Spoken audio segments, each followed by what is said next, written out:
back with another video. Let's get to it. So for today's video, I got a fun list for you. We're going to be talking about modern games that don't waste your time. It feels like nowadays every modern game wants to take as much of your time as possible, sometimes taking 30, 40, 50, 60, 70, over 100 hours to finish. There's just so much to these games.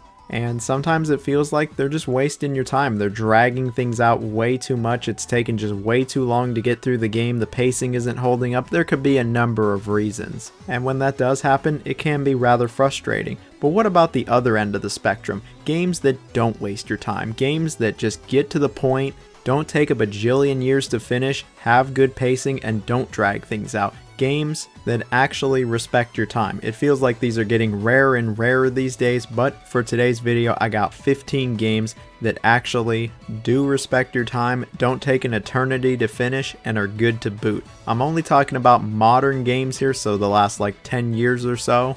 And I'm only going off of my own personal experiences. I have played through all 15 of these games. I give them all my seal of approval, and I don't think they waste your time. But as always, you can let me know down below. And speaking of not wasting anyone's time, that's enough of this intro. Please like, share, comment, subscribe. I got the Patreon and the super thanks. Any support is truly greatly appreciated. Also got a Discord channel with everybody hanging out in it. You could join it if you want to have a tubular time. Let's get to the games. So the first game I want to talk about today is Until Dawn. Yes, one of the more iconic horror games to release over the last 10 years, developed by Supermassive. I feel like this game really makes the most of its minutes. It won't take anyone longer than like 8 to 10 hours to complete, but it's a very engaging, exciting experience throughout. There's not a whole lot of gameplay to this one. At times it really does just kind of feel like a movie where you make a decision or participate in a quick time event. But when it does show up, it very much feels like older adventure games where you kind of just walk around environments and occasionally interact with the environment. Despite that though, I think the game has excellent pacing. Like, it is constantly keeping things interesting. It introduces you to a bunch of these characters, and then they've got to survive until dawn. To shut the fuck up! Okay, all jokes aside, I feel like this game has a nearly perfect amount of build-up before its big twist that is, well, I don't want to spoil, but once that twist shows up, things get even more exciting, and it really doesn't stop until the end of the game. While some horror games sometimes flounder, especially towards the end or after a big reveal or a mystery is uncovered, Until Dawn does not slow down. It really doesn't put the brakes down until the credits start rolling, and even then you'll just probably be like, damn, that was crazy. The game is very tense throughout, and it genuinely is one of the scariest games I've ever played. It's easily the scariest game by Supermassive. It really is just the best game by Supermassive. They've released some other good games. There's a few good dark pictures, and I actually did like the Quarry, but Until Dawn has the best pacing, the best atmosphere, vibe, and the horror is at an all-time peak, at least when it comes to this studio. The game was remastered, remade, air quotes, or whatever you want to call it, for PS5 and PC, but I've only ever really stuck with the original, and you know what? I think it's a great game, and it absolutely does respect your time. So the next game we have here is a prime example of a game that absolutely respects your time and has great pacing, and that game is Hi-Fi Rush. I've talked about this game a few times, and that's because I really enjoy it. This one is by the very talented Tango Gameworks that is back in business. Thank you very much to Crafton for that one, and sees our main man Chive going up against an evil corporation. The story's really great, but you know what's even better about Hi-Fi Rush? The gameplay and the pacing. Like, this game keeps things moving in a way that feels just kind of rare for most games nowadays. It very much reminds me of games that came out in like the 360 era, where the intro is usually under 20 to 30 minutes and then they just throw you into it. After that, it's new location after new location, set piece after set piece, and that's really what Hi-Fi Rush is all about. The gameplay is fantastic, where it's a combination of a hack and slash character action game and a rhythm game, where you really want to stay to the beat in order to do more damage and take out your foes even faster. There's plenty of foes to go up against. There's actually a good amount of variety with the enemies, locations, and even the bosses. Chive himself is getting more and more powerful, more allies join him, and the game just really stays exciting throughout. While it might take a few minutes or even like an hour to get used to the gameplay, once it clicks, oh, it'll absolutely click, and I think it's all you're going to want to play. It really just comes together for an excellent experience. Like, the presentation's great, and I'd argue that the game has no filler whatsoever. It'll take a smooth 10 or so hours to complete, and I think it's pretty replayable as well. It's certainly one I enjoyed quite a bit. So for this one, I thought I would include a newer game actually, and that game is Xokyo Ttreme Racer. This is the 2025 game that hit early access pretty recently, and after playing a good amount of this game on stream as well, I gotta say, this is totally a game that doesn't waste your time. The old Xokyo Ttreme Racer games were very, and I mean very straightforward. You picked a car, you got on a highway, and you started racing people. It really was as simple as that. So when they announced a new Xokyo Ttreme Racer, I was like, ooh, how are they going to modernize it? How are they going to expand on it? Are they going to change it? Well, the answer may shock you. The truth is, they didn't change anything. You still pick a car, you get on the highway, and you flash your headlights at somebody and the race begins. It is just as quick and simplistic as that, and I gotta say, I was really digging it. As I was playing this game, I just went, man, I miss this. I miss how straightforward sometimes games could be. This is all the game needed to be, and it absolutely excels at what it wanted to be. The controls, feel, and physics of the game are pretty decent. It's different from the older ones, and it might take some time to get used to. And the presentation can look a little dated, but it's clear this is a lot more indie than the old games. Outside of that though, this game is firing off on all cylinders. The races are great, there's a ton of content despite being in early access. I love the tracks, the music is incredible, and I just love how direct the game is. It focuses on one thing and one thing only, and it does it well. Sure, it's got a few other things going for it. You can really customize your vehicle. There are actually skill trees. It'll take a little bit of time to get some money, and there's even some individuals you can talk to in the parking garage, but the moment-to-moment gameplay, it really comes together. Right now, as I'm making this video, it still is in early access exclusively to PC, but it'll hit 1.0 sooner than later, and it'll be out on consoles, and I can already recommend the game. I'm sure it's only going to get better and better from here. And part of me hopes that this kind of brings a resurgence of racing games like this, because we need more racing games like this. So here's one I haven't talked about in a few videos, but I still love it, and that is Warhammer Space Marine 2. Now, Space Marine 2 came out last year and was immediately well received for just how direct the game was. It felt like a real throwback to the 360 era in the best of ways. It's got a decently length campaign that keeps things pretty interesting. It's got a PvE mode, and it's even got a PvP mode. Yeah, the game is just full of content, but for the sake of today's video, let's just talk about the campaign. I think the campaign is very well paced. It is only around the 8-hour mark, but it is a very exciting 8 hours. There's like 5-6 missions in this game, something like that.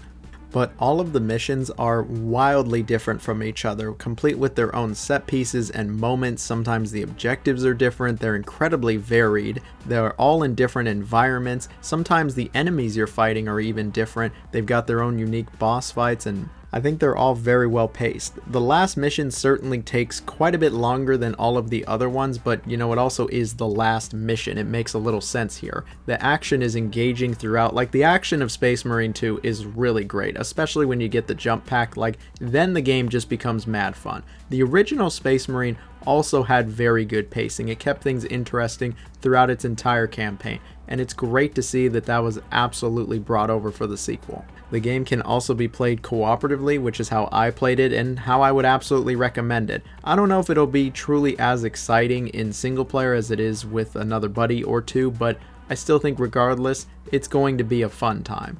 Either way, you're going to get to stomp some heretic heads in, so things are going to be all good. So here's a game you probably didn't expect to see on this list, and that is Ring Fit Adventure. And you might be going, the workout game? The like really long workout game? You don't think that game wastes your time? No, I don't think this game wastes your time. You know why? Because you're working out the entire time. Every encounter, every level you go through, you're actually working towards something. You're not only leveling up your character in the game, you're leveling up in real life because you're working out. I know that might sound corny or cheesy, or even a bit on the silly side, but I really do believe that this game makes the most out of its minutes. Sure, there are a lot of encounters, and some of them can feel very similar to each other, and the game actually is quite long if you want to go through everything, but again, you're working out the entire time. You're really getting something out of it. You're supposed to play this game not all in one spurt, but over several weeks, if not months, and yeah, I absolutely think that it makes the most of everything. I love the presentation, I like the story, I like the environments you go through, the combat is actually pretty good, and this game will really work you. If you crank the difficulty up, it is not fucking around. I remember the first like week I started with this game, I was actually mad sore, and I'm not afraid to admit it. Usually I'm made of glass, so maybe it's just a skill issue when it comes to my fitness, but I really think this game is actually not only like the greatest workout game ever made, but just a great way to work out, and it is a game that will respect your time. So here's another one that I don't talk anywhere near enough about, and that is Hellblade: Senua's Sacrifice. While you could absolutely argue the same for Hellblade 2, I'm sticking with Senua's Sacrifice since it's a little longer, it's just as good as the second in the pacing, but overall I would say it's a bit of a better experience. So this is a solid like 5 to 7 hour game, but it tells a really compelling, interesting narrative about Senua. She is a great character struggling with psychosis, and so she got some crazy shit going on in her head. She's a few french fries short of a happy meal. She got some voices talking to her, and those voices are like always at odds. The sound design is incredible, but I really genuinely do love the story of this game. I was immediately compelled and I wanted to see what was going to happen. When it comes to the gameplay, it is a bit on the basic side. You solve some rather rudimentary puzzles and participate in some very basic hack and slash gameplay, but I feel like it all still comes together really nice. The other thing is it doesn't overstay its welcome at all. It really does keep you moving. You're going from set piece and location to location. It certainly doesn't drag anything out, and the game looks amazing. Like, the game looks absolutely incredible even all these years later. The second game certainly has its moments. The pacing is also really great, the story's excellent, the gameplay, while also rather basic, still gets the job done, but I love Senua's Sacrifice, and if you haven't tried this one and are looking for a little bit of a shorter game that won't go on and on and on and still tells a really great narrative, well, you got a good one right here. And here's another one I love talking about, and that is Crash Bandicoot 4: It's About Time. Now, obviously, the old Crash Bandicoot games were very straightforward. They were simple games with little story and focused on dropping you into challenging, engaging levels where you would do plenty of platforming. And Crash 4 is pretty much the same thing. Obviously, the game looks significantly better than the older games. There are plenty of new mechanics here, like the mask, and there's even a bunch of new playable characters, but that core moment-to-moment gameplay was absolutely left intact, where they drop you into some rather engaging levels, and really all you gotta do is go from point A to B. And of course, along the way, there's plenty of difficult platforming. The platforming is really great in Crash 4, and all of these levels are excellent. Most of them feel rather different from the last. There's a good amount of variety, but it also feels like they try to introduce something new basically every single level, but it also doesn't stray too far from the core Crash gameplay, like say Wrath of Cortex does, where it just goes fucking nuts and every level is different from the last in a bad way. Here, it still all does come together. And if you play through this game from start to finish and you're not trying to 100% it, I very much think it is a game that doesn't waste your time. It respects it. It's, again, straight to the point. There's really nothing to drag out here, and I think it's a whole lot of fun. 100%ing this game though, oh yeah, this game is not going to be on a list like this, but Crash 4 is one of those games where I don't really think it's worth 100%ing. There's just so much to this game. I think a nice casual, from start to finish playthrough is the best for Crash 4. I think the game is just as good a pacing as the old games, and that's really saying something, that like 20 years later, the game absolutely still works in the modern day and it still holds up. It's impressive, and I would say that this is easily one of the best 3D platformers of the 2020s. If you haven't played it yet, I think you should give it a shot, especially if you like the old games. So here's one that will always respect your time, and that is the Resident Evil 2 remake. While I could have included several Resident Evil games on here, RE7, RE8, the RE4 remake, shoot, even the RE3 remake, I'm going with the Resident Evil 2 remake. I feel like this game might have the best pacing of the entire franchise, and it's just one of my favorites in the Resident Evil series. It doesn't drag anything out, everything is meaningful, it feels like everything in this game really serves a purpose, from every enemy being placed to all of the rooms and items, etc. Like, the pacing and progression of this game is just really awesome. Sure, it might feel like you're in the police station for a little bit, but you leave the police station pretty fast actually, and then the game still stays interesting all the way up until the explosive finale. I know some people would argue that playing through the game again on B-side might drag it out or make it feel a little extra long or repetitive, but I really beg to differ. I think that second playthrough on B-side actually does enough to really mix things up. Sure, you might go back to the same locations, you might even do similar ass puzzles, it might be the same puzzle, but not only do you get through things incredibly fast since you've already done it, but it still just doesn't feel old. It doesn't feel repetitive. It feels like they put a new spin on things in certain ways, and I don't know, it just hit different. Maybe I'm in the minority on this one, but I love how you gotta play through the game twice if you want to truly experience everything. Sure, you can just play through the game once, then the game's gonna have probably even better pacing. It's going to take up even less time. But I'd recommend you play through the game A and B side. You'll get the full experience, and it's one of the best survival horror games of all time for a reason. Like, it's just excellently paced, and I really love this one. So here's one you know isn't going to waste your time, and that is Streets of Rage 4. Now, I would argue that every beat 'em up of this style actually respects your time. None of them go on for particularly long, and they find ways to keep it interesting throughout, and Streets of Rage 4 really is peak when it comes to that. It is one of the best beat 'em ups of all time, and it abso-frickin-lutely respects your time. It's only like an hour and a half to complete, and you're going to want to go back and play through this one over and over. It's not too short either. It just hits that perfect sweet spot that it feels like only beat 'em ups can hit, where you're glad that the game doesn't go on past like the hour and a half mark, but you also don't feel like it's too short. It's just right. It keeps things moving at a very brisk pace. It's constantly throwing you into different environments. You're fighting different enemies, and there's plenty, I mean plenty of bosses to go up against in this game. Like, it's just a good ass time. Like, I love this game. I love the combat. It feels so good. I love how all the characters feel, and I really enjoy the presentation along with the soundtrack. The soundtrack is bumping like the San Andreas fault line out here. This shit is awesome. I just really enjoy the music to Streets of Rage 4. Even all these years later, it's one of the best of any beat 'em up. If you're looking for a good afternoon game, or a game you can easily beat in one sitting that will be a good ass time from start to finish, man, you got a good one right here. I've been recommending this game for a while, and I'm going to continue recommending it. There's also Shredder's Revenge, which is also very good, but I personally prefer Streets of Rage 4 just a little bit more. Might be heresy, I know, but hey, we can agree that both games are excellent. Well, Tokyo Extreme Racer wasn't the only 2025 game I got on here. I actually do have a new release, and that is Like a Dragon Yakuza Pirates in Hawaii. I recently talked about this game. Sega was actually nice enough to sponsor me for the video, but legit, outside of the sponsorship, I think this is a really great game, and it doesn't waste your time. Plenty of the Like a Dragon games go on and on and on, especially the RPGs, but this is not one of them. The game does not take a million years to finish like Yakuza 7 or Infinite Wealth. It'll take you 15 to 20 hours depending on how much side content you do. And the game had me completely engaged from start to finish, but I also am a die-hard fan of this series. It's probably like my favorite series in all of gaming at this moment.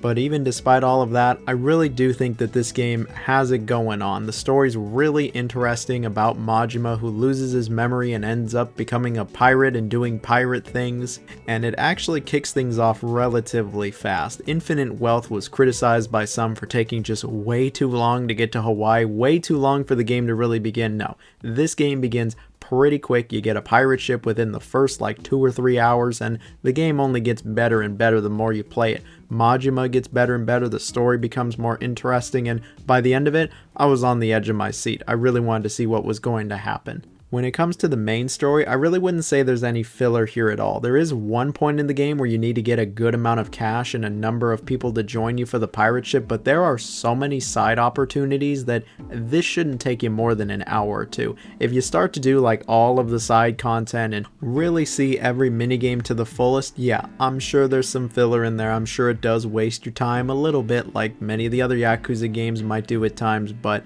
for the main story and even doing just a little bit of the side content, I think this game really respects your time, and I very much enjoy it. I was gonna have this or Like a Dragon Gaiden, which is very similar to this in terms of scope and size, but I like this game more and it's newer. So here's one that doesn't need an introduction whatsoever. It is It Takes Two. Yes, the 2022 Game of the Year winner, with a lot of awards and praise being given to this game, and it's not hard to see why, especially when it comes to the pacing. It Takes Two has fan-freaking-tastic pacing. This game is constantly introducing new ideas, gameplay mechanics, set pieces, environments. Like every hour you're doing something different and it all feels really nice. It's all well developed, it comes together, and it's just such a joyful experience that by the time I was done with it, I was like, oh yeah, this game is very well paced and it's one of the best cooperative games of all time. I very well could include Joseph's other game on here, A Way Out. A Way Out is also excellent and the pacing's great in that one, but I prefer It Takes Two just a little bit more. I certainly love the presentation of It Takes Two more. Like, it's such a colorful, joyful experience. The story's actually pretty good, even with the stupid book that's clearly supposed to be annoying on purpose. And I think overall the game just has more memorable moments. It'll take a solid like 8 to 10 hours depending on if you take your time or not with your friend, and it is not only wildly entertaining but supremely engaging. It was one of those games that I started playing with my buddy and before we knew it, like 8 hours had gone by. We were just having such a good time. There's also tons of mini games that are thrown in here that are purely optional. It's just if you want to mess around with your friend that also really break up the action. Like, this game truly is phenomenal. I know that the game is actually sold exceptionally well, which is really great to see, but if for some reason you're holding out on It Takes Two, stop holding out on it. Like, it's just so good, and it makes you wish for every game to have this good a pacing. So here's one that I was a bit surprised with, and that is The Legend of Zelda: Echoes of Wisdom. So this is the Zelda game that released last year that sees you playing as Zelda, and as I was playing through this one, I went, you know, this game's really not wasting your time. It doesn't have some really long, extended, drawn-out intro. It really throws you into the game pretty fast, kind of like the older Zeldas. I feel like from Ocarina in Time on, every Zelda game has to have, you know, a really long intro, and everything's got to be rather drawn out. It's a big epic adventure, but Echoes of Wisdom, yeah, the intro is probably under 10 minutes long, and then you just start playing the game, and as you play more and more, obviously Zelda gets more abilities and things change, but it feels like it really kicks things into high gear rather quickly. Maybe I'm just so used to modern games taking such a long ass time to get going, but I actually quite like the pacing of this one. I like that the open world isn't gargantuan either, it's actually rather bite-sized and there's a lot to explore. The game isn't going to take you a lifetime to complete either. If you just stick to the main story, you could probably finish it in under 15 hours, and the side content's actually worth doing. It is actually somewhat engaging as well. It's not totally all filler, there is a little bit in there, but I found myself doing more of it than I thought I would. It's not an exceptional game like some other Zelda games, but I still think Echoes of Wisdom is actually really good, and I feel like it's going to go down as one of the more underrated Zelda games in the series. But hey, I'll always remember it for having some really solid pacing, getting straight to the point, and just not really wasting your time. This is a good one, and if you've been on the fence for a while about it, maybe it's time to get off the fence. Or, you know, you can just stay on there. It's probably nice and cozy now, but I'm sure you pooped there and it probably starting to smell. I mean, the poop's probably gone down the fence at this point. On to the next game. So here we have a really good one. We have Devil May Cry 5. Now, I would argue that really none of the Devil May Cry games waste your time. They don't really drag anything out. Even Devil May Cry 4, where you basically play through the game twice, I would still say that game is very good pacing just because Dante's awesome in that game. But when it comes to excellent pacing and a game not wasting your time in this series, the first one you gotta bring up is Devil May Cry 5. This game just throws you right into the thick of it backyardigan style, and it really doesn't ever slow down. Sure, there are 3 playable characters and, you know, they slowly introduce them to you and let you practice with them a little bit, but before you know it, after even like an hour, you're just in the game performing some big ass combos and engaging with what is easily one of the best combat systems of any video game. The depth is like a freaking ocean in Devil May Cry 5. Hack and slash games don't have deeper combat than Devil May Cry 5, and so it makes for the game to be not only incredibly replayable, but to keep that pacing going. It's more than just the combat though. The story's interesting, it's engaging, it doesn't ever really drag its feet, it certainly doesn't take its time. It's regularly introducing new enemies, bosses, environments, gimmicks, etc. And before you know it, like 10 hours have passed and the game's unfortunately over. This is a game I feel like I could come back to several times, and it's always going to be a fantastic game. I also love that the 3 characters play wildly different from each other. This keeps the variety really high, and everything just really comes together for arguably the best hack and slash experience in the modern day. Like, very few hack and slash games can touch Devil May Cry 5, so you knew it had to be on a list like this. Alright, so a game that's probably very well known to a game that might not be known at all. Here we have Horizon Chase Turbo. So this one came out a while ago, and it is low-key a throwback to older driving games, and like older driving games, low-key like older games in general, they really just chuck your ass right into it. There's no story, there's no introduction, no warm-up, nothing. You are just racing right from the get-go. You boot the game up, and within 2 minutes, you're in the first race, and this game goes really fast, and it also goes really hard. Not like it's difficult hard, like it's just a really great time hard. This is easily one of my favorite arcade racers of all time. Like, the cars feel really great. I love the aesthetic and the presentation and the music. Oh man, this shit bumps, it slaps, it fucks, it definitely gets laid. It may or may not have children. I love the music to this game. It is excellent, and it keeps the game incredibly exciting. What I also really love about this game is just how to the point it is. It doesn't waste your time. It throws you in race after race after race. It keeps things pretty shrimple. There's no big open world or other objectives or really anything like that. It's like, no, you are going to race and you're going to like it. Occasionally you have to collect these coins, but then you're going to be racing again, and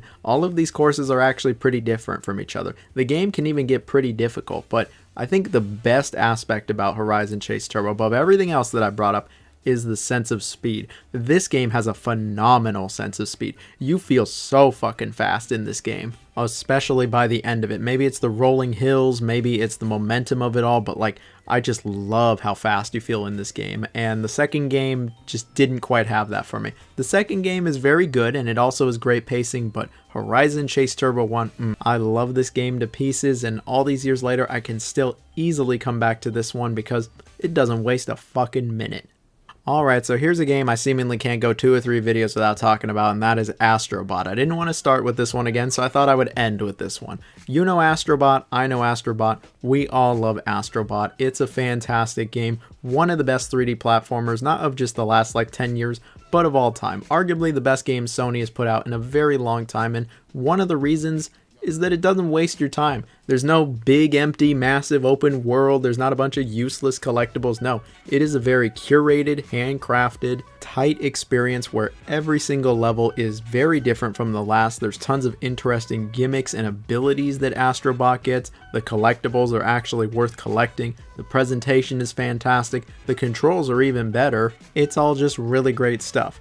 I've talked about this game ad nauseum, and so I'm just going to cut things a little short here, give you back a little bit of your time. Okay, I sounded like a fucking meeting. No, I'm respecting your time. You already know what I'm going to say about this one. If you don't, well, if you check out pretty much any of my other recent videos, I'll probably be talking about this one. And so with that, that's the end of the video. Thank you all for watching. If you want to see a video where I talk about games that absolutely waste your time, modern or not, you can click wherever on the screen. I'm trying something new. I'm going to try to link to my other videos. Yep, we're going to link to the waste time video, yeah. So if you made it to this part of the video, you know the code word. The code word's going to be bricks. We're going with a standby, a classic here. Please don't throw them through my window. As always, stay safe and have a good one.